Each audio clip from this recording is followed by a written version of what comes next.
Of the media, citizens of Trinidad and Tobago, viewers, listeners across the region and indeed across the hemisphere.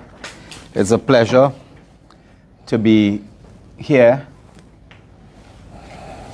It's a pleasure to be here at the office of the Leader of the Opposition in Port of Spain, Trinidad, for a press conference hosted at the office of the Leader of the Opposition on critical matters facing Trinidad and Tobago in our social, economic, and political sphere.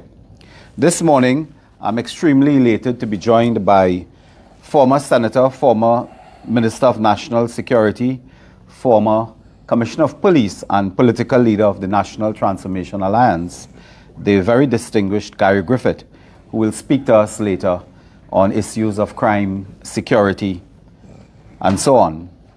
But before Mr. Griffith takes the microphone, I will indeed make a presentation on some issues relating to national security, which have come to light in the public domain over the recent past, and particularly yesterday. Yesterday, we had the unfortunate exhibition of the vile and completely inappropriate presentation by the Prime Minister, Keith Rowley, at two events. First, a post-cabinet press conference in which nothing of cabinet was discussed. Nothing of cabinet was released in terms of decisions, policies, and programs, and so on. And then later in the evening, to compound that issue, to add, insult to injury, Dr. Rowley and Minister Hines, I believe, spoke at Sawa Barataria, somewhere there, at a meeting attended by, I believe, about 75 people, mostly state enterprise officials and MPs, councillors mandated to be there. They spoke again in the most vile and inappropriate manner on matters of national security. And at that meeting, not one issue of policy, anti-crime plan, program was discussed, was announced. Absolutely no initiatives discussed at that meeting. However, the political leader of the PNM and the Minister of National Security took it upon themselves to attack officers of the United National Congress, the political leader of the NTA, the leader of the opposition. Quite clearly, their approach is accuse the opposition and excuse the government. That is their policy. Accuse the opposition and excuse the government. While murder is rampant in this society, and some people are actually norming to murder each and every day, the People's National Movement are engaged in mixing and mingling, as they did this week as well. They remain high in the sky, and when you are so high in the sky in your castle, you really are deprived of oxygen, and you may not be able to understand what is happening in this society. Ladies and gentlemen of the press, we have reached a stage where a gravedigger was robbed at the Tanapuna Cemetery, where the police can be seen offloading potato and packing potato in a police vehicle, because that somehow has their focus, attention, and priority. It is not solving crime, it is not detection, it is not patrolling, etc., etc. Yet the Prime Minister was frothing at the mouth, targeting the opposition last evening. And I will begin my presentation just by quoting from the Trinidad Guardian of today, Friday, January 19th. I have it in my hand here. An editorial entitled, "Cut the Talk, Action Needed Against Crime." I will just read one paragraph from this editorial of today. And it states, at paragraph 4, I believe, I quote, "So if not a state of emergency, then what? Prime Minister Dr. Keith Rowley, what? Everything that you and your loquacious Minister of National Security, Fitzgerald Hines, have done has failed. Please, we have had enough of you and your ministers standing on political platforms and prattling. Surprise the nation. Do and succeed in your efforts in doing so," unquote. Now, that is a daily newspaper. That is not the blog somewhere. That is not a letter to the editor and so on. That is in the editorial of The Guardian of today. The Prime Minister is now guilty of talk. He's guilty of talk and no action. Inaction and distraction are the only actions he knew. And the Prime Minister takes no responsibility. They blame the opposition, they blame the UNC, they blame Mr. Griffith, they blame everyone except themselves for the state that this country has reached. Mr. Griffith will speak to the issue of state of emergency and so on. He will speak to that later in this press conference. All I would say is that when we implemented a state of emergency, it had the effect of reducing crime. It had the effect. But as I said, it's a matter that I think Mr. Griffith is much more prepared to address. They gave no hope to the nation. The Prime Minister gave no hope to this nation last evening. Blood is on the streets. The morgue is full. Cries everywhere from mothers, children, and absolutely nothing from the Prime Minister. The Minister of National Security, can I remind you, he was out of the public domain, he was out of the media for a month or so. I think he took advice to quit while he was behind. So he was away from the media.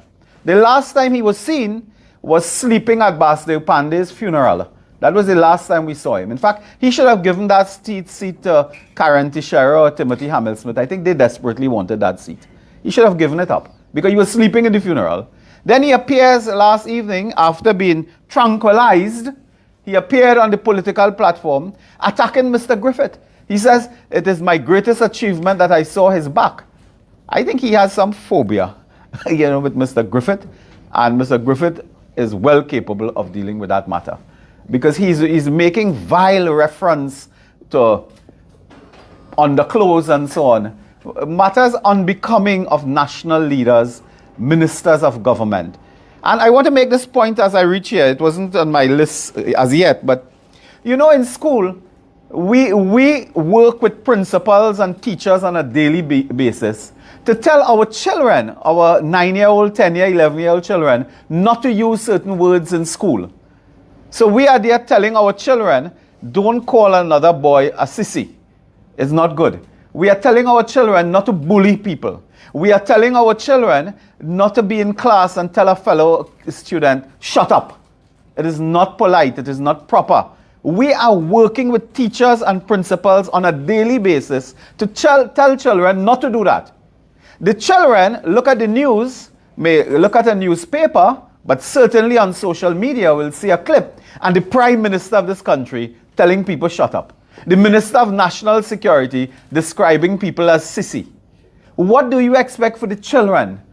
This is why we are in a system today, the education system, where children are beating other children unconscious and sending them to the hospital, speaking in this way. How do I tell my son, 9-year-old son, not to use these terms when he would hear on the social media a Prime Minister and National Security Minister talking that way? And that is a fundamental issue. That is a fundamental issue. All of us in our life, sometimes we may lose it or so on. But Hines and Rowley are now desperate. They are frustrated by their inaction. They are frustrated by their impotence in dealing with crime. And they have now erupted into a vile pattern of conduct, of language, of behavior. And that is something I wanted to signal very early.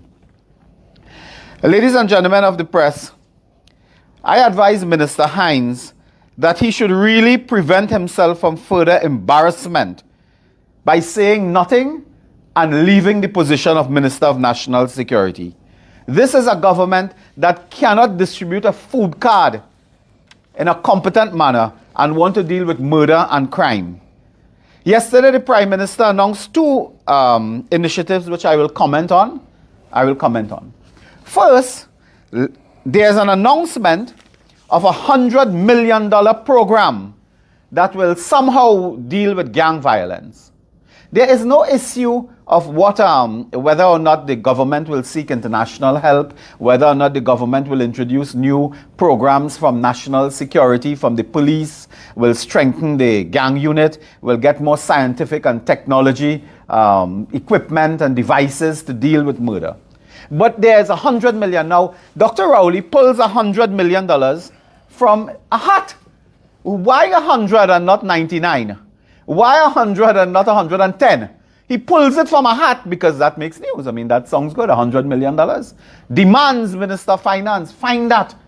We are in a country today where police stations don't have water for their washroom and for their face basin to wash their hands. Policemen complain at certain stations they don't have ink. They don't have paper.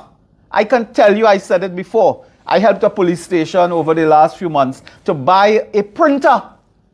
They could not afford a printer. And you are now flinging $100 million. Ladies and gentlemen of the press, I want to say, without any doubt of contradiction, that this is a joke. $100 million for who and for what? This program, as Rowley announced, is really some type of security service geriatric program. It is old man and youth man trying to go into communities where young gangsters have AK-47 or automatic, semi-automatic rifles that fire how much rounds a minute. Mr. Griffith can tell us in detail those things. But heavy artillery, and you are sending retirees and youth men, recruits, to go and do what with $100 million? I put it to you, this money is for the gangs. They are going to fund the gangs with $100 million. The gangsters today, members of the press, the gangsters today are salivating at the prospect of $100 million coming our way, while the police are cussing that they don't have water, they don't have basic equipment, they don't have ink, paper, diary, book. They have nothing. Receipt book. $100 million for the gangs that are happy this morning that there will be a program of $100 million for them. And it will be for gangs because the Prime Minister announced no program.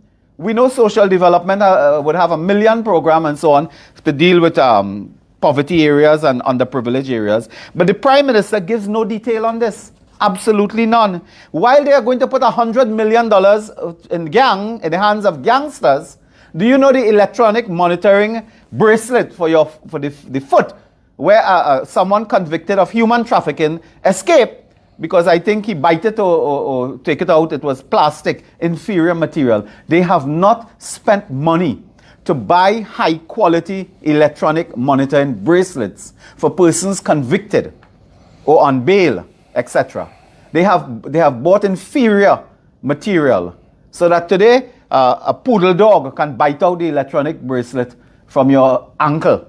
They will not spend the money on that. They will go into the gang areas with $100 million for who? And these are the questions we asked this morning. This old man, youth man team, what are they going to do with $100 million? Exactly what are they going to do with that? So now, the gangsters may decide now with $100 million, they can work from home. It becomes easier. Money is actually coming to you. You don't have to go out and get it. And you can program using your technology all the criminal initiatives that you would like to. These are serious questions, and the Trinidad and Tobago Defense Force, as currently constituted, must be made to explain what are they doing with that. Who are you recruiting? Is this to give jobs for PNM boys and girls who retired from the Defense Force? Is this to call back their select persons and give them a little money and call it a program for gang intervention? The Prime Minister also attacked a former police officer of a high rank who spoke at the very successful Monday night anti-crime consultation in St. Joseph. A former superintendent of police, I believe. He attacked him in the most vile manner, telling him to shut up. These are people who have worked their entire life, put their life on the line every single day for this country, to protect this country. Whatever you may think of them, you ought not to be speaking and attacking retired police officers in this manner. You may not agree with him, you may not agree with his point of view, but you ought not to be attacking in that manner. I wanted to remind Keith Rowley, it's not you alone know about policeman. We in the opposition here, we didn't come to town yesterday. We have spent good years in Port of Spain and in office. And you know there are persons you have hired and you have placed in high positions, retired police officers of high rank, and you put them all over the place, including the airport. And there are stories upon stories and files upon files of senior police officers who have questions to answer to this day about drugs disappearing and prisoners escaping, and pigtail bucket full with money escaping. And they have been the persons who have been appointed by former administrations of the PNM and this current administration. So don't wash your mouth on anybody who come to a meeting of the UNC and raise issues of the management of the TTPS. Look, in the next editorial today, could I point you? Editorial of the Express, today, Friday, January 19th. Look this, the Express. Questions for top cop. The Express makes a case to question the Commissioner of Police on the management of the fleet of vehicles. Where you have now, all over the place, you have this iron dump heap of police vehicles that cannot be fixed, unwilling to be fixed. There's no system in place to fix it. When Mr. Griffith was there, I recall, there was this program that took all these derelict vehicles. If they had to be scrapped, auction, you can auction them. If not, fix them, get them on the road in record time. Today, the commissioner has to answer questions of buying vehicles that may not be suitable for purpose. These are questions a commissioner must answer. A commissioner of police is not holier than thou, is not beyond reproach. You can ask questions to a commissioner of police. That's what they're there for. So a prime minister ought not to be shutting up a citizen for saying that there's a lack of leadership, management in the TTPS. So, members of the press, this was a critical issue yesterday raised by the prime minister. This $100 million that they will fling towards the defense force, not the police, the defense force, for some initiative that they cannot spell out, that they cannot explain. And I put it to you that nothing will happen with that. Nothing will happen. Just as they pass money to fix road and bridge and cannot fix road and bridge, they will not do anything. They will take that money and siphon it to gangs. And gangs will be collecting money from that program. And while that's happening, ordinary citizens are in fear. Do you know that there are about 7 cabinet ministers, maybe more, who have full security from the state? Police, defense force, special branch. Several of them are not even in positions where their life is under threat. You know, several of them, they are not. They're in ministries that really don't carry as much threat as national security, etc. The ministers and the prime ministers, they have the luxury of security. They don't live in fear like ordinary citizens. Ordinary citizens scared to go to the market, to go to the grocery, to go to the pharmacy, to go to the bank. You know, when you get home, you bolt your door, put on your alarm if you have one, pull down your blinds so nobody could look inside. You listen to your dog if the dog barking too much. You follow me? The whole night you have to watch the neighborhood watch group chat because you want to know if anybody driving in the neighborhood. Ordinary citizens have to live like this. While ministers of government up and down the place with siren and blue light and security at their house and security at other houses they visit, I saw once. So, you know, so some of their friends benefit from extra security because the minister may be a regular visitor to a particular place. This is what operates. So ordinary citizens continue to feel the brunt, brothers and sisters of the press, of the criminal elements. The second and last new issue I will raise today is this issue of constitutional reform. Right. I noticed also in the press, the business community apparently were jolted into action after the leader of the opposition's anti-crime consultation on Monday last. They start making comments about getting the big fish and getting the small fish and what is what and so on. You never hear them before, you know. Never hear them before. Suddenly. And then the typical of some of the elements in the business community, they want to blame the UNC. Everybody says, you know, because they want to appear that they're unbiased and neutral and so on, we have to blame the PNM and the UNC. Well, I think we should issue instructions to the Commissioner of Police to follow certain policy guidelines. Because if the UNC and the opposition can dictate to you can blame us, then we should get the power and responsibility to direct Commissioner of Police and Defense Force. Because that is what the government does. The government must direct, not the opposition. The opposition makes recommendations, critical observations, support in some case. We have supported 41 pieces of legislation to deal with crime. That's the next myth. we have that the opposition don't support this or that. 41 pieces of legislation we have supported to deal with crime. On another occasion, somebody will read all. But anyway, constitutional reform.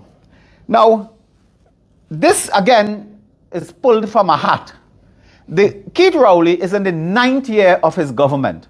On his last legs, in his last few days, he comes now suddenly and decide that we have constitutional reform. Appoint a committee chaired by a former speaker who kick out Basdev Pandey for using a laptop. And today has to chair a committee to look into Mr. Pandey's concern about constitutional reform, having kicked him out for using a laptop years ago. There are other members of this committee, and I want to say at the beginning, I have great respect for all members of that committee, including the chairman. I have great respect for their professionalism, for their integrity. But I'm afraid that the government and Keith Rowley is seeking to use them for a political purpose because they are coming to an election. They want to mamagai, they want to fool the population into believing they're doing something about constitutional reform. So they have a committee to get terms of reference and get a position paper. And then next year, June, July, somewhere you consult the population. That takes us to the end of the year. The next year, within the first few months, a general election. You will not even come to parliament with a bill to amend the constitution. You will not even come to parliament with a bill. And if you come to a parliament, look who you find in. Me. You find in the United National Congress. And you cannot come to parliament with a bill in that short time. So this is really an act of mamagai, to fool, to pull wool over the eyes of citizens of Trinidad and Tobago. There will be no constitutional reform. You cannot do it in that time frame. And we have other reports. I think there's a Wilson report. Mr. Prakash Ramada, a former Minister of Government, had also compiled with an independent team a report on constitutional reform. And there are many others. Why don't you look at those reports and see what is viable and then possibly discuss it with the political opposition and other groups in the society and so on? Maybe you move forward. But to go now and engage in this process knowing that nothing will happen is a sham. And I believe this is a red herring, just to fool the population, maybe to appease the spirit of Basdev Pandey. I don't know. But the Prime Minister should have spoken about home invasion, murder, burglary, larceny of cars and so on. Spoken about those issues that affect the population, not to try to fool the people with constitution reform for which you will do nothing and implement nothing. I will wind up in a couple minutes, but to say that we also have in our armory, so to speak, I want to remind the population that it was the People's Partnership Administration in which Mr. Griffith served as advisor on national security and later national security minister that introduced the National Operations Center, that introduced the Community Comfort Patrol, that introduced Joint Army Patrol, intensified Joint Army Police Patrol. Today we ask questions. What about these policies that worked? Why did you abandon that? Instead you're crying about the OPVs. Anybody remember OPVs? This current government cannot manage a little boat down Shakaramas to the Coast Guard. If OPVs were here, what would have been on OPV? They had no fuel, they had no manpower. You'd have been growing karaili vine and duck and chicken would have been hatching on an OPV because they cannot manage anything. So that we are asking to return to some of the successful policies of that era of the People's Partnership that worked. And I also want to say, because, Mr. Griffith himself will not be beating his own chest, but there was a concerted attack on Mr. Griffith last evening. Concerted attack. I think they fear him. I think the PNM is in mortal fear of a political role of Mr. Gary Griffith. And this is why there's this vile attack. But Mr. Griffith has a track record of performance, of success, even as Commissioner of Police recently, apart from National Security Minister, apart from advisor to a Prime Minister on National Security, in which we procured equipment for the Coast Guard and vessels and so on. We introduced several policy programs that worked. And during the People's Partnership, I want to remind you the time Mr. Griffith served this country, we had the lowest level of serious crimes, I believe, in 31 years.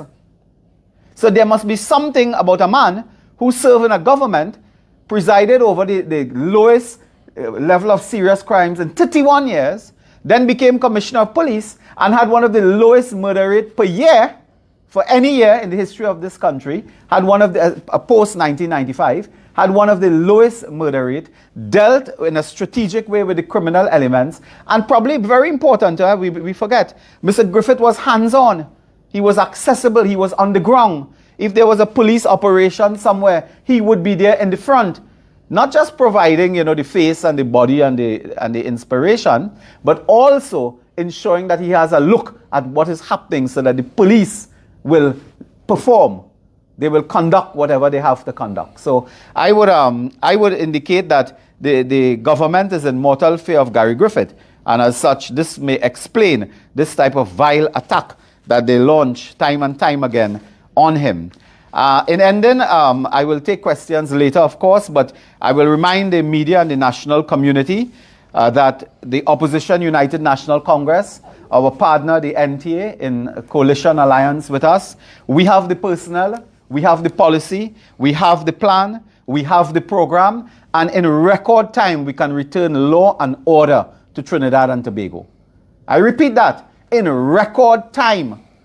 Some will say 100 days, maybe a few months, but in record time, this country will be returned to law and order on the streets of Trinidad and Tobago with the United National Congress, the National Transformation Alliance, and all other partners that we will form a government with when that time comes, which we hope will be sooner rather than later. Thank you all very much for your attention. And now is, of course, my great pleasure to ask former Minister Gary Griffith to address us.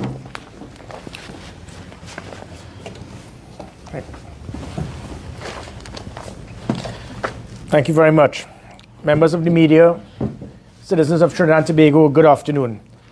The country indeed had to endure Keith Rowley at his worst yesterday, twofold, as stated by Mr. Munilal at the post-cabinet media conference and then in Sawa, Kidney Crazy. In the post-cabinet conference, again, that's the reason why they call it a post-cabinet conference, and nothing is ever said about what happened in cabinet. It is used as an avenue to attack, to destroy, and to discredit anyone. He did the same at the Kwesi, where it is you had 176 viewers on PNM's live stream and about 50 odd persons at the meeting being directed to attend. And what was unfortunate, the country wanted to hear options. The country wanted to hear solutions. The country wants to know where we're going from here. The Prime Minister and his mini-me, Fitzgerald Hines, they spent all of their time in that meeting yesterday at the Kwesi, attacking, destroying, discrediting, saying the worst things you can say about people. It was disgusting, it was embarrassing, it was unfortunate. This is total disrespect to Trinidad and Tobago because everywhere in the world they're seeing what they are doing. It was so unfortunate to have a Minister of National Security boast that his greatest achievement was to see the back of Gary Griffith. This is a Minister of National Security where he is responsible. The two highest murder rates in the history of Trinidad and Tobago, back to back in 2 years. Nothing as it pertains to helping the country, and that is your great claim to fame. And again, what was unfortunate, well, again, it said a lot. Not one person in the audience applauded. But that is what they have done. What we are going to see with this government over the next year is not solutions. It is to go and to lie and to discredit and to disgrace themselves and the country, to say the nastiest things about people. I have no intention to go down that road. I am sure I can speak on behalf of the NT and I can speak on behalf of the UNC. I'm confident that we intend to find solutions. We intend to go in a different manner. Keith Rowley has gone now to the bottom of the barrel. He has gone to the gutter. He started last night by attacking someone who actually came there and told the person to shut up. That is how he is, full of hate, bitterness, and a man totally out of control. And his hatred is now getting the better of him. He is losing it. You are actually seeing the meltdown. So I want to get into facts. What the country wants to see, as I said, is solutions. The country wants to know Is it that you have the capability? Do you have the plans? Do you have the policies? Do you have the political will to do what is required to help Trinidad and Tobago?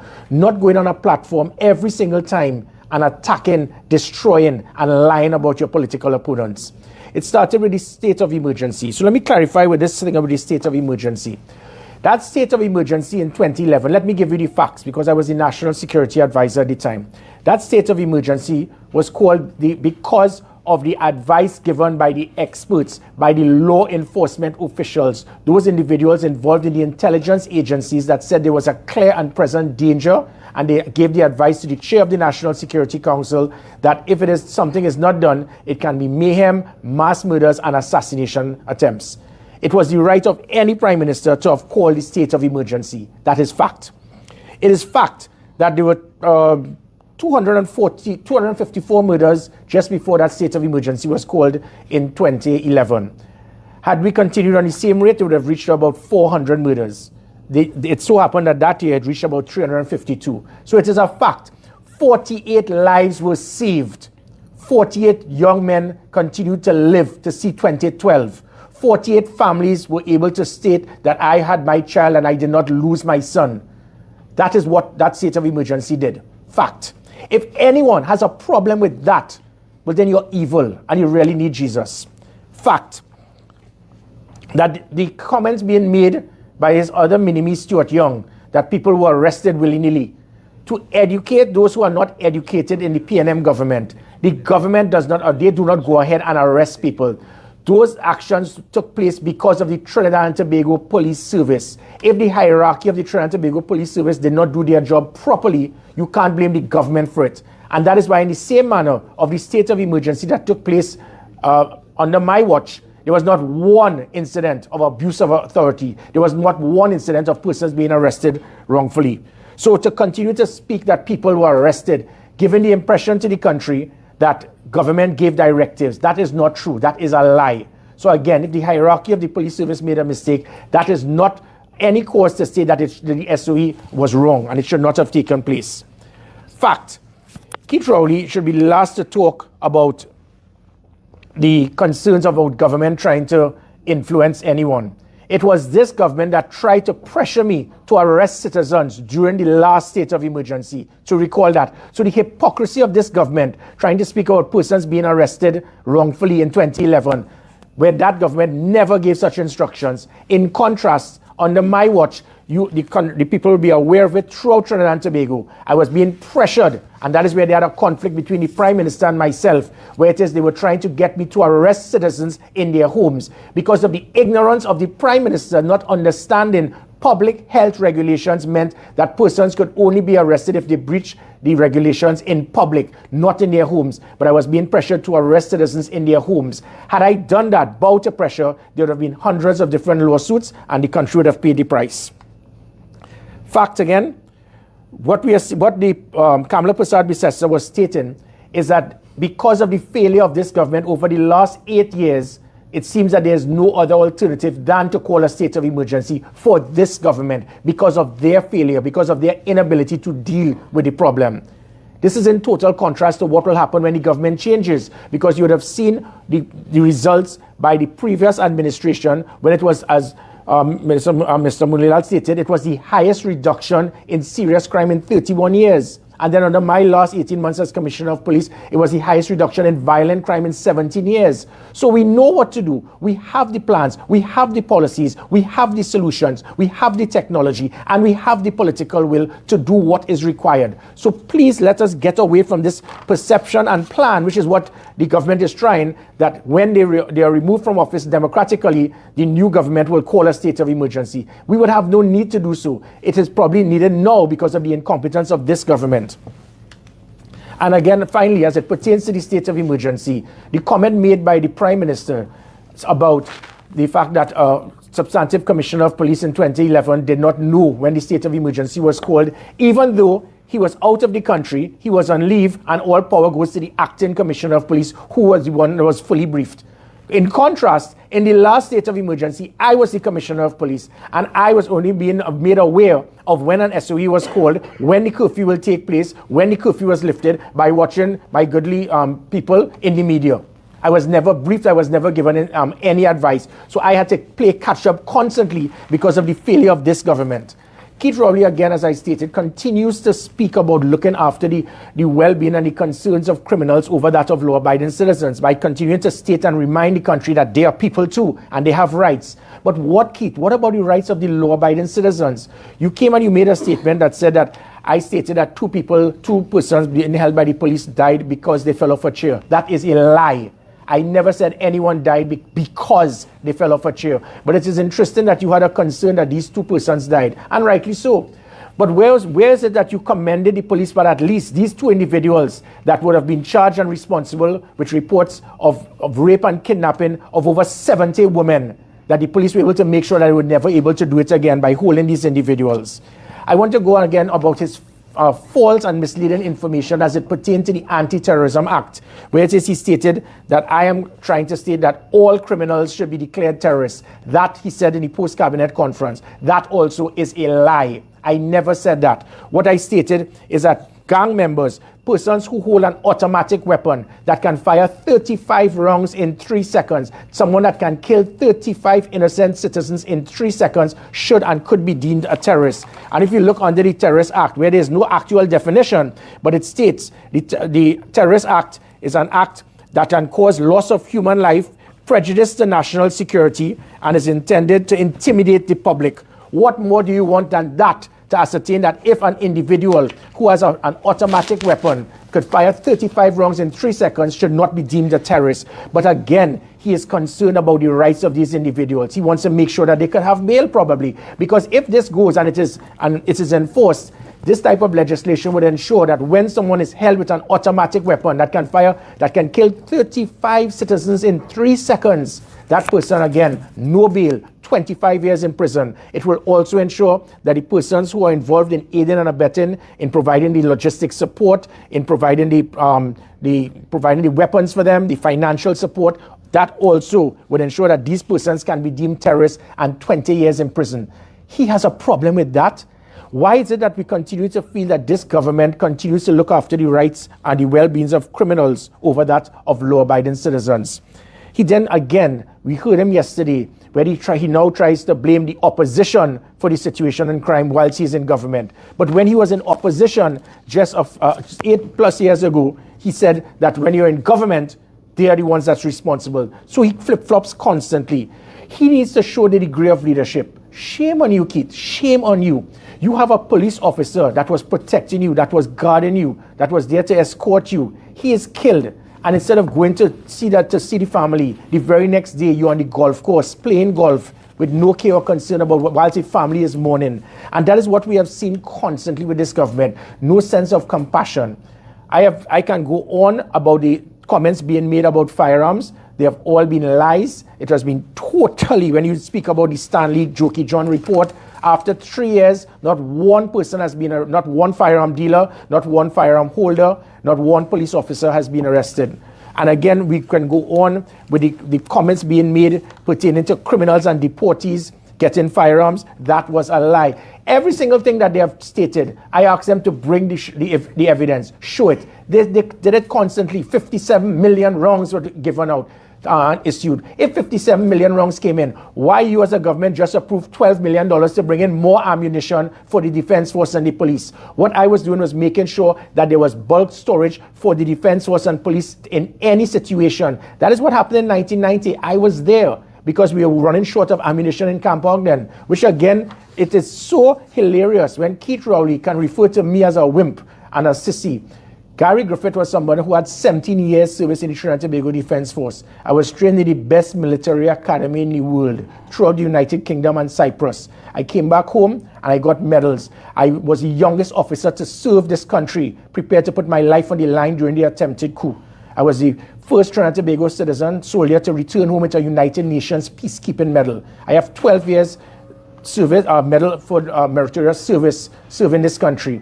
There were 43 death threats on me as Commissioner of Police because I fought and pegged back the criminal elements. Fitzgerald Hines, his claim to fame is that he ran faster than Usain Bolt when the two men decided to kick water on him. And he wants to compare himself with me. When it is you have citizens watching and listening to a prime minister and a Minister of National Security doing nothing else but trying to say the nastiest things about persons. Now that your line is G-string. To Keith Rowley and Fitzgerald Hines, let me tell you all, I am happily married. So Fitzgerald Hines, whatever dark secrets you have in your head, I feel sorry for you. I've never seen you being escorted with a male or female. Whatever is your preference, that is your business. But to come with this kind of nonsense in front of people wanting to hear solutions, and that is you and your prime minister, that is what you all could come up with, it shows where we have gone as a country. I have asked the country to continue to look and monitor and see what is going on. The fact of the matter is that this government has become upset. They're upset that an SOE was called in 2011 that saved 48 lives. They are upset that I issued firearms that protected law-abiding citizens. They are upset that half of those firearms were issued for law enforcement officials to protect them so that when they go home, they can protect their families.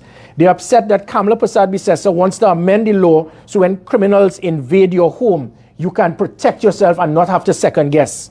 They are upset that I approved large amounts of ammunition for the Defense Force and the police service to ensure that they are properly prepared to defend this country, because we have a situation that is happening probably not right there with our neighbors, but especially right now internally with 3,000 gang members having assault weapons. They are upset for the recommendations that I have brought to use the Anti-Terrorism Act to target gangs and give them no bail, 25 years in prison, and possibly neutralize them. They are upset that I have recommended using the army to go after these individuals. The Defense Force have stayed in camp for only once they've come out in the last 30 years. I am providing the opportunity for them to come out. Instead, what Keith Rowley has done is speak about bringing $100 million, and what this is an avenue, as stated by Mr. Munulal, as an avenue to get it back into the hands of the same criminal elements. You cannot sleep with the devil. When you play with filthy animals, you would get fleas. This is what this government has done time and time again. I spoke to them as the Commissioner of Police. I saw the documents. You would have heard the comment by the Prime Minister when he said it is the right of gangs to apply for state contracts. That is coming to an end when this government changes. But what he is doing now is utilizing the Defense Force as a front to be able to pump $100 million and have it filtered into these gangs and call them community leaders. You are bringing members of the Defense Force instead of sending them into those hotspot areas to take the fight to these criminals, to neutralize them. You're going to ask the Defense Force to go into these hotspot areas to play twiddlywinks and all fours. So the article you saw on the front page of the Newsday is totally incorrect. It is not about taking the fight to the criminals and targeting them. This is about retirees, people 300 pounds, about 70, 80 years old, going inside there and using that as a front. There's something known as community policing, Keith Rowley. You are so clueless in understanding national security. That is a policing matter. That is known as secondary crime prevention. You do not understand that. So because of that, you are trying to use the Defense Force as an avenue to try to play around with these criminals rather than take the fight to them. And let me finally, I want to mention about the curfew passes. It again shows the ignorance of Fitzgerald Hines. He had a concern that 22,000 passes were issued for this country during curfew. It took me and the foresight I had and the police service to be able to implement this, because not one person in government had the foresight to understand that you can't shut down the country totally. You needed to have certain amount of people out there during curfew to keep the country running. It is unbelievable. I was able to keep that to less than 20 to 22,000, because we are speaking about members of the protective services, all the different persons in medical facilities, persons in all the different ministries, the public utilities. We have 50,000 security officers alone, the taxi drivers, the bakeries, the food industry, the fishermen, the other persons involved in the funeral homes, and so many different avenues. I was bombarded with over 100,000 requests. We put 20,000 odd persons to give them curfew passes to keep this country running. Had I not done this, the country would have been shut down. And you, Fitzgerald Hines, have an issue with this, because that has always been the PNM's game, to lie, to discredit. Similar, again, my final point about the OPVs. I asked the country, type BAE/corruption. BAE/corruption. You will find 17 countries that paid kickbacks to government officials under the BAE. They wanted us to buy the OPVs. It cost $2.4 billion.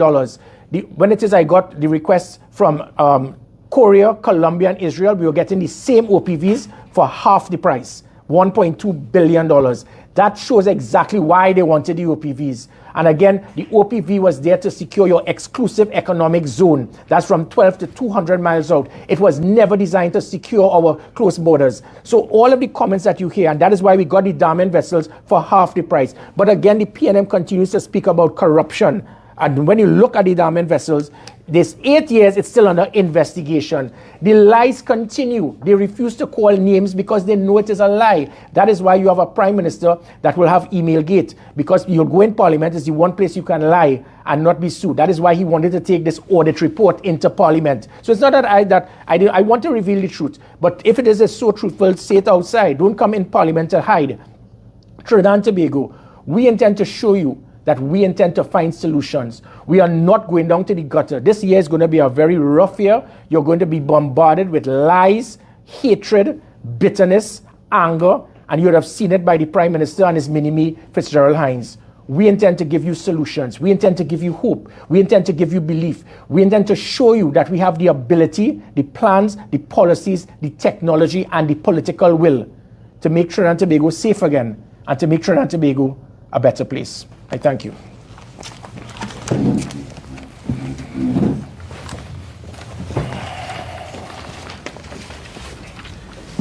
Thank you very much, former Commissioner Gary Griffith, for a very insightful and typically passionate analysis of the current situation that we face and some of the policy measures that have worked and some of the programs that need to be reintroduced to deal with this crisis that we face. And no better, example of really a deep and dark crisis could be found than on the front page of the newspaper today, with a sister weeping on the ground, bawling, "Tell me why."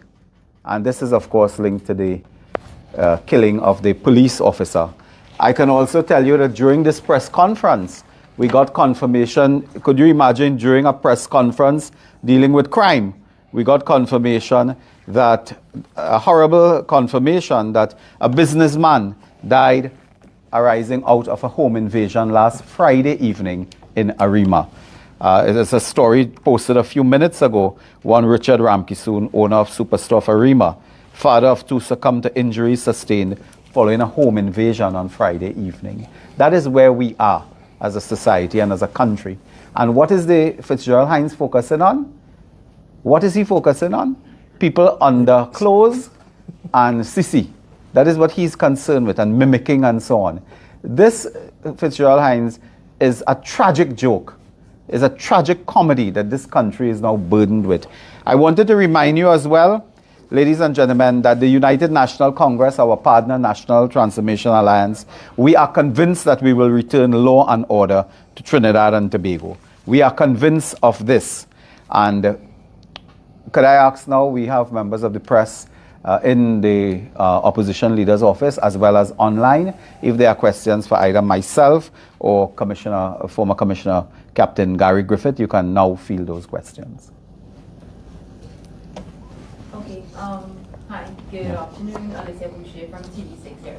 My question is to Mr. Griffith. Mr. Griffith, you mentioned a while ago that some of that 50 million plus rounds of ammunition, that they were to be used in terms of stocking for members of the defense force. Now, yesterday it was stated that ammunition that was banned by the UN and against government policy came into this country under your watch as police commissioner. Yeah. How do you respond to Well, that? first thing, that's a lie. I challenge the government to show what government. There's no government policy. That was a lie. There's no such thing as government policy as it pertains to firearms. There's a law. So they lied to the country by claiming there was a government policy. The law states that if it is that you are eligible, you adhere to certain criteria, then you can have a firearm. So that was a total lie. And I challenge Fitzy Hines. Please show us where's that government policy. So there's no government policy. Two, as it pertains to the ammunition, I challenge them to show where 57 million rounds of ammunition came into this country. Three, the comment made that the UN has banned that is a lie. every single police service and almost every army and almost every police service in the world, they use 556 and 762. Total lie. I was in the military, and I'm telling you, that is a lie. 4, the Trinidad and Tobago Defense Force and the Trinidad and Tobago Police Service still utilize this ammunition because I did a comprehensive audit as Commissioner of Police, and there's over 1 million rounds of such for the police service.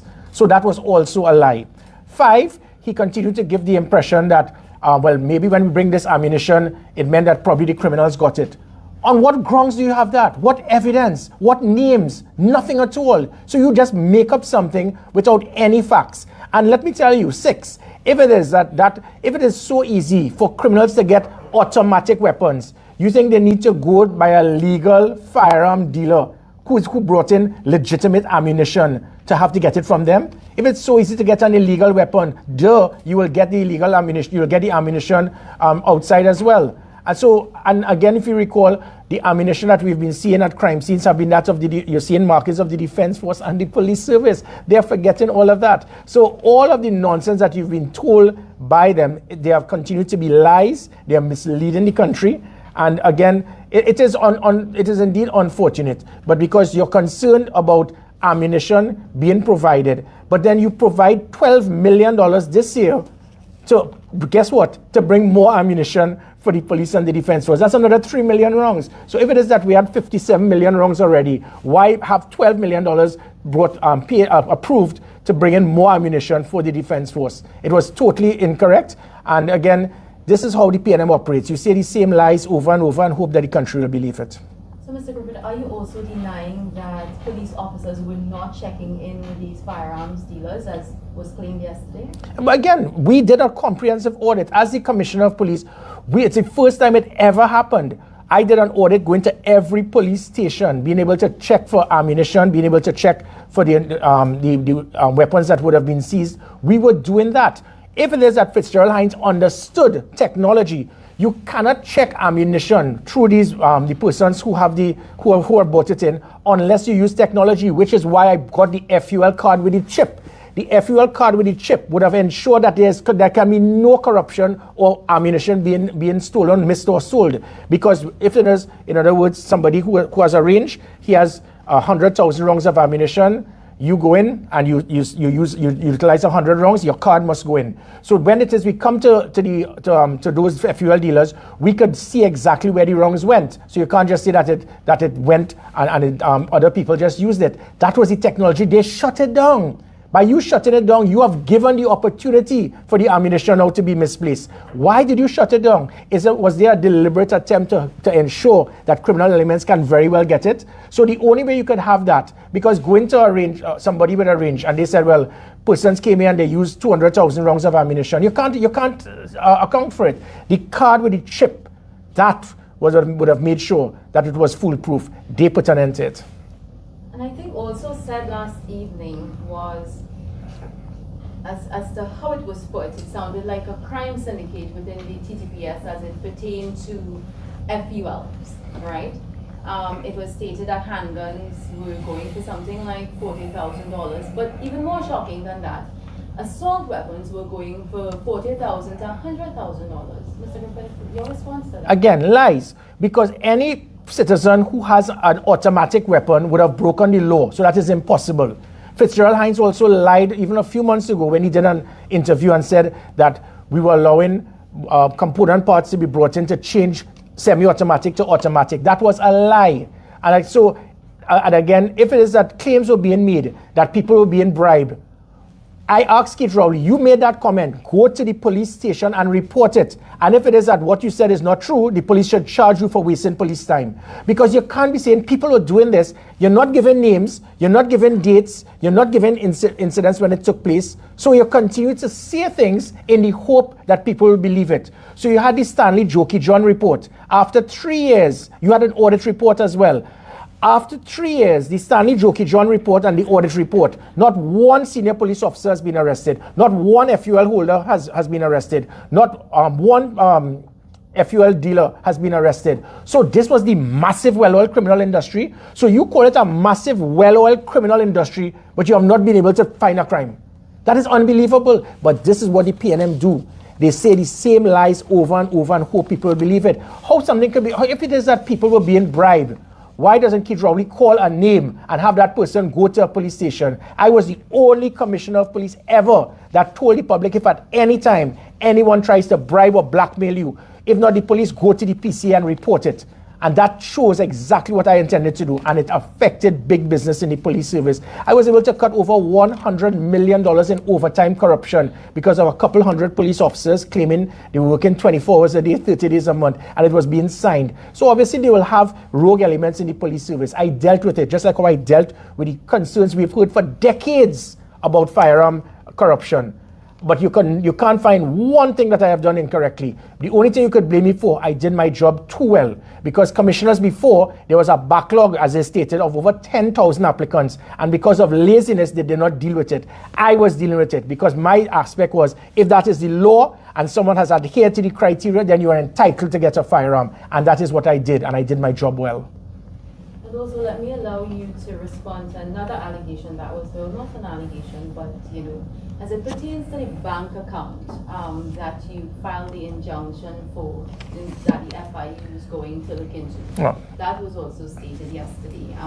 Minister Hines would have stated, well, if you have nothing to hide, then why not let And Why so fast? Yeah, that's it. Fast and out of place. Because if the FIU or anybody wants to get my accounts, you can have it.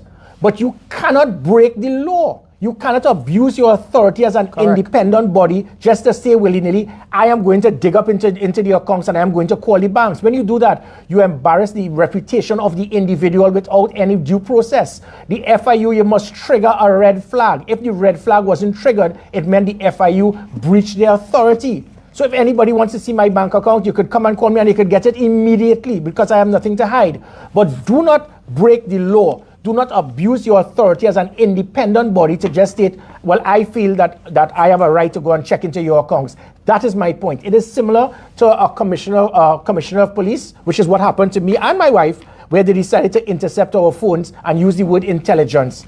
That is a breach of confidentiality. You have breached my privacy. You have broken the law. And you can't say that I'm doing it because of intelligence. Because then the same way they could say, well, you're making phone calls. Why can't we intercept? You have nothing to hide? That is not the point. You as an independent body, whether you be the police service, the FIU, you cannot abuse your authority as an independent body. And that is what I am fighting. Because I'm fighting not just for Gary Griffith, but each and every citizen who might have the same problem by persons in independent bodies being probably politically manipulated to abuse their authority and to abuse the rights of citizens of this country.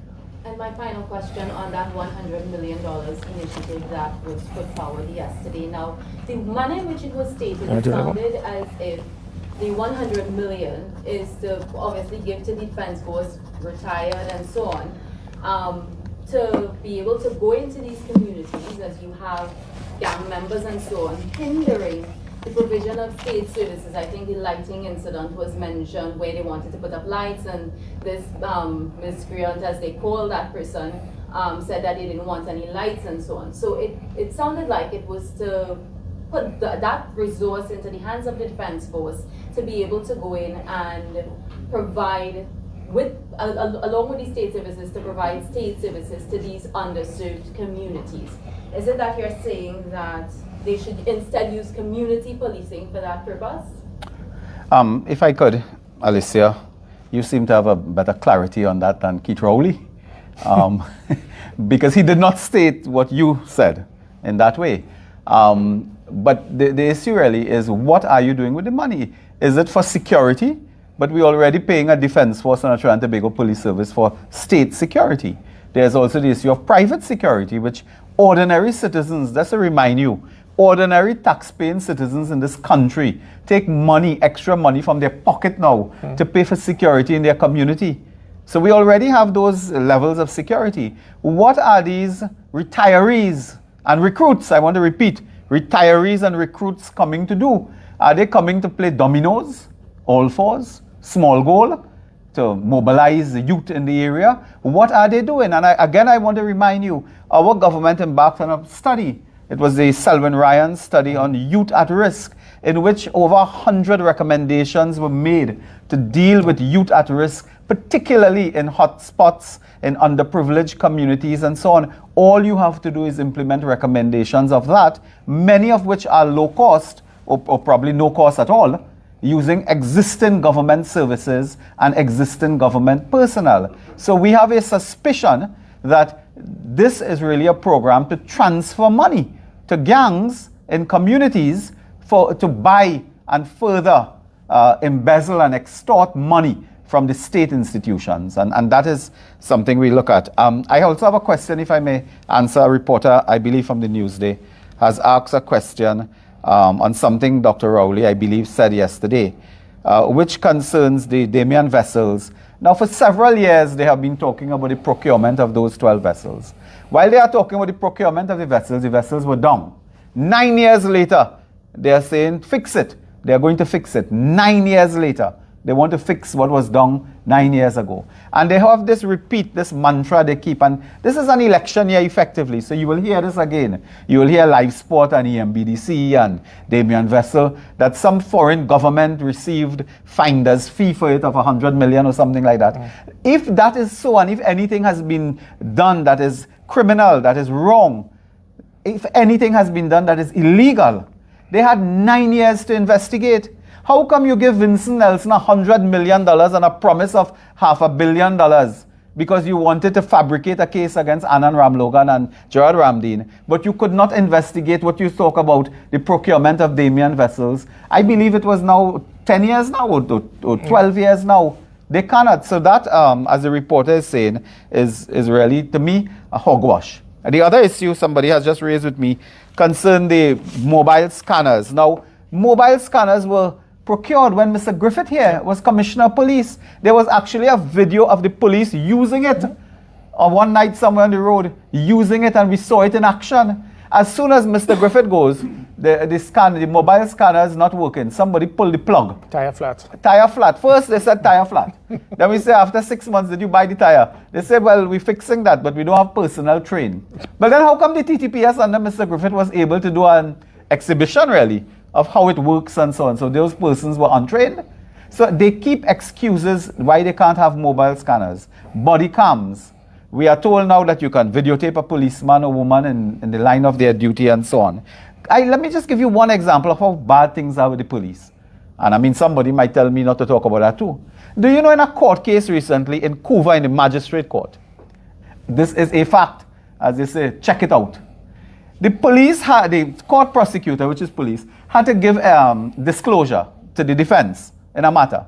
So the defense, of course, they go to the magistrate in the open court and said the police has not made disclosure. The police court prosecutor asked the defense counsel, could you get a flash drive and give us? We don't have any flash drive and we don't have money to buy a flash drive. If you could give us the flash drive, we will give you the information because it's part of the process of disclosure. The police could not afford a flash drive. The magistrate, this is public record now, had to inform the court that there's no legal obligation on the part of defense to provide a flash drive. Meaning there are implications there that a case could fall apart because you have not disclosed. You understand the implication of that? That a case could fall apart because the police or the court prosecutor did not disclose, because poor fella, he said the police can't afford to buy a flash drive. That is the reality in Trinidad and Tobago today. So I would answer that question on body cams, mobile scanners, and so on in that way. Any other question? If I just want to add, and again to show the difference with them and us, you want to put $100 million to give to retirees in the defense force who are not trained in that type of community policing. What I had just prior to my departure, we were training 1,000 police officers, heavily trained in that aspect of community policing to be a big brother to 1,000 at-risk youths. And that would have been known as Crossroads. That would have taken 1,000 young men and women away from the streets or into crime by having a big brother of a police officer. And also as it pertained, as Mr. Munila spoke about with the vessels, when it is we got the Damen vessels are used similar in 17 other countries in the world. The Ostal we just got is used only in Australia. Let me tell you about Ostal. under the PNM administration, they acquired 6 hostile vessels in 2008 or 2009. And within 2 months, those 6 vessels broke down because they were not made for our waters. If anyone thinks I'm lying, go to Hartscott in Chaguaramas, you will see the 6 vessels there for the last 17, 16 odd years because they brought the wrong vessels. That is what the PNM government has when it comes to dealing with naval acquisition for the Coast Guard. Yes. From Guardian Media here. One of the major counter-arguments the Prime Minister seemed to have last night in relation to the SOE is that he doesn't want to hinder any sort of economic recovery or slowdown of activities that could help boost the economy in the wake of the COVID-19 pandemic. Any general thoughts or responses to Well, that? Mr. Griffith is well equipped, but I would just say a businessman died because he was a victim of home invasion. I think that slows down some economic growth as well. Yeah. And also, let me add, there's a perception, in some countries, a state of emergency is if there's a forest fire. We get this perception that a SOE is taboo, a SOE is the worst thing in the world because there's a curfew. Having a state of emergency doesn't necessarily mean you have a curfew. So the SOE triggers, allows the defense force to come in. As I said again, 5,000 highly trained persons. We have 500 in the Air Guard who are in Piarco Airport for the last 3 years doing nothing because they don't even have a paper plane. We have over 1,000 in Coast Guard and they have no vessels. And then we have 3,000 members in the defense, in the army on standby. We had 150 men coming down into Port of Spain to destroy Port of Spain when I was Commissioner of Police. They refused to come out and I had to utilize my tactics to ensure that Port of Spain was not destroyed. Thankfully, because the police, I had a trained unit that were militarized, known as the Special Operation Response Team, to save Port of Spain. So again, it shows where it is that we are going. And I hope this can put some degree of understanding to the point. Sorry. Oh, I was just going to jump on his question because other than giving triggering a curfew and giving the army powers of arrest, in terms of utilizing that extra 3,000 members of the defense force that you say are present, can't it be done with the joint initiatives? I think the president just allowed, I think, was it 100? No. So that thing with the president is real papi show. That is something that is done every year for the last 20 years to ensure that volunteers you get 100, so they'll get paid for Christmas, they'll get a little thing, and then it allows 100 soldiers to come out to assist in what is known as joint patrols. The joint patrols is part of the IATF. That does nothing as it pertains to the strength and the power of the defense force. When I was Minister of National Security, I think a police officer was shot in Laventille. And I put the might of the defense force in Laventille. And for 123 days, there was one murder, and that was domestic violence. Laventille was never so safe. Jamaica, they do it right now. It is known as the Zone of Special Operations, where at specific areas that are targeted, that is become very volatile, it allows the defense force to move in there. Keith Rowley, they have refused to utilize the defense force and how it should be done. This is not about defense force coming in there high-handed, but these officers are trained not just in dealing with a war, but armed conflict. We have 2,000 persons with automatic weapons, hand grenades. We are at virtual war. The country is drowning in blood. And you have 5,000 remaining in camp, and now you're bringing out reserves to play twiddlywinks with persons in a community. That is not how you utilize the defense force.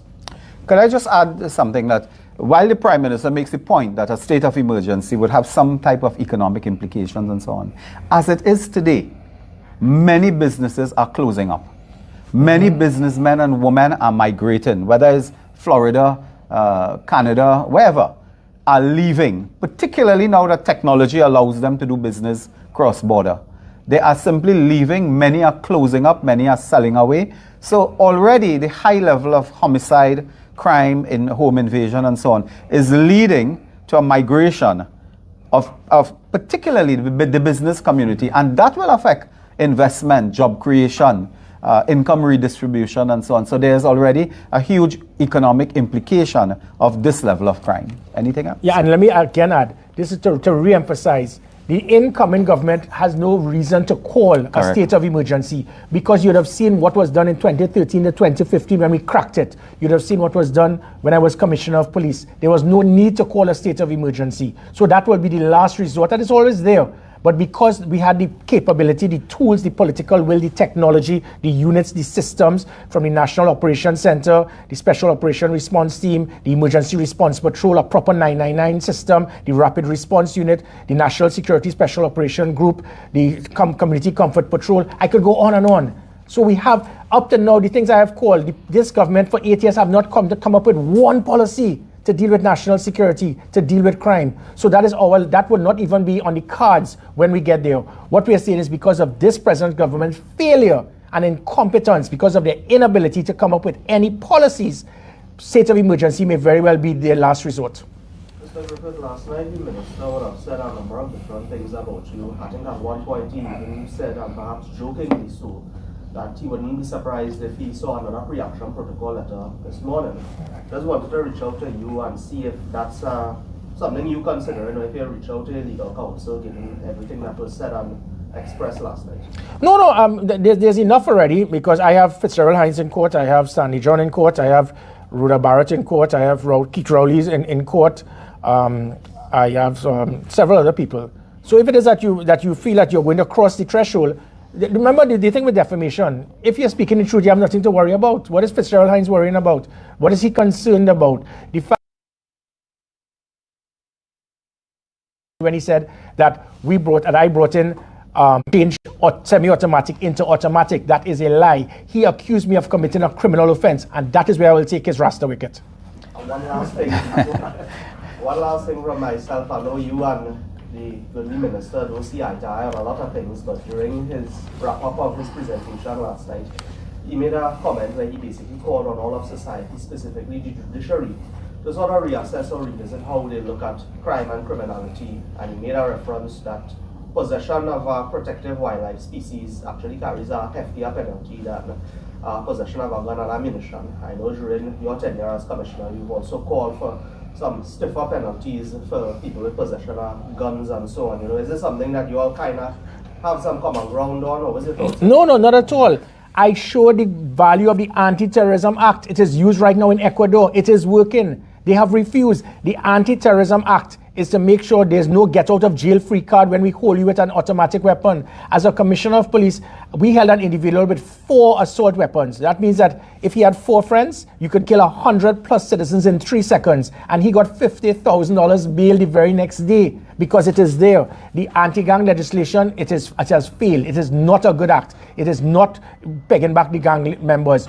This one, with the Anti-Terrorism Act, you utilize that, you turn them into terrorists. If someone could kill 35 people in 3 seconds and you have the capability and to do it, if that is not a terrorist, what is? But Keith Rowley seems so concerned about making these people deemed as terrorists. But they are the ones who have destroyed the country. They've destabilized the country. The country right now is drowning in blood. The country is mortally wounded. And you are saying that let us not go to that direction. So again, it shows that the views of the PNM is that they must always look after the rights of criminal elements more than the rights of law-abiding citizens. It is time the scale of justice must be tilted towards law-abiding citizens. Okay, If I remember carefully, there was a piece of legislation initially that once you are found with a firearm, you get no bail. I think it was for 120 days. Was that underneath your tenure, Mr. Griffith, while you were commissioner?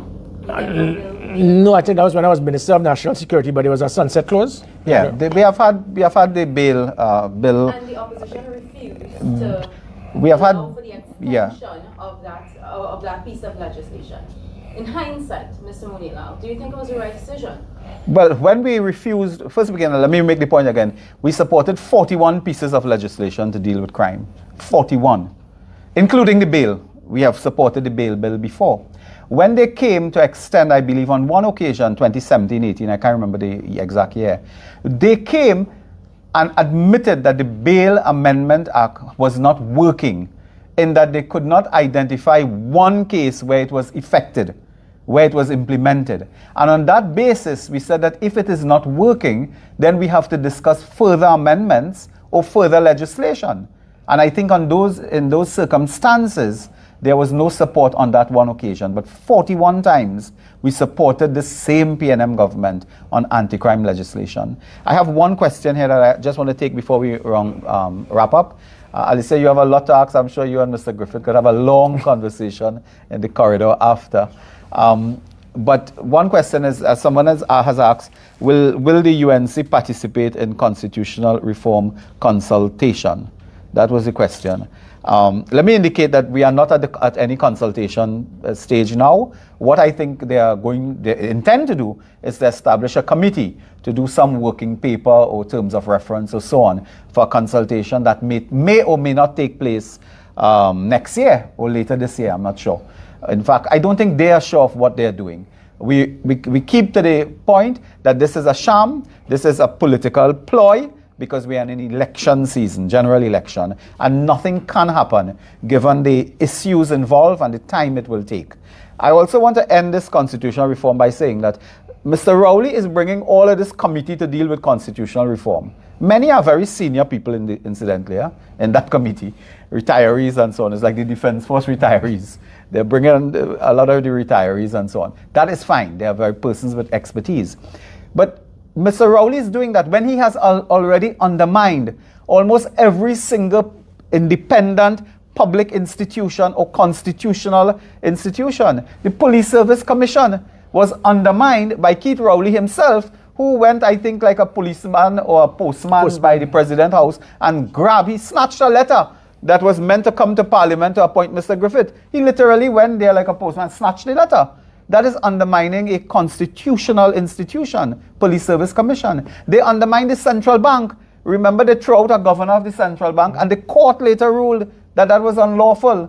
They undermined the Integrity Commission by starving them of funds to do their job, and just recently threw out the chairman of the Integrity Commission as well. If you look at it, the DPP has been crying blood for resources and equipment for years so that he may do his job, and his staff. They have undermined every independent institution under the Constitution and want you, the population, to believe now that they are serious about constitutional reform. That is a sham. We do not accept it at all. We do not accept it. And I will end that there. All that is left for me to do now is to thank Mr. Griffith for joining us this morning at the office of the Leader of the Opposition, to indicate to you the very good news that between only Facebook and YouTube, we have had in excess of 1,500 views, which is 1,450 more than the PNM meeting of last evening, I believe. So we want to thank all. I mean, it can't be 1,500 reporters, but we want to thank all for joining us. Clearly, there's great interest in what we are doing. That is excluding other social media platforms as well. I want to invite the national community to Monday night. We are having our Monday night forum in El Socorro on Monday coming, where we will hear from the political leader, the Honorable Kamla Prasad Bisesa, Deputy Political Leader Jillian John, and other speakers. It will be a high-powered political meeting on Monday evening at 7 p.m. El Socorro in the constituency, I believe, of Barataria, Sawa. We look forward to that on Monday evening, and those of you, we invite you to join us online on the various social media platforms as well. So with those words, we thank you very much for participating in such a mass participation at our press conference this morning. Thank you, and God bless you all.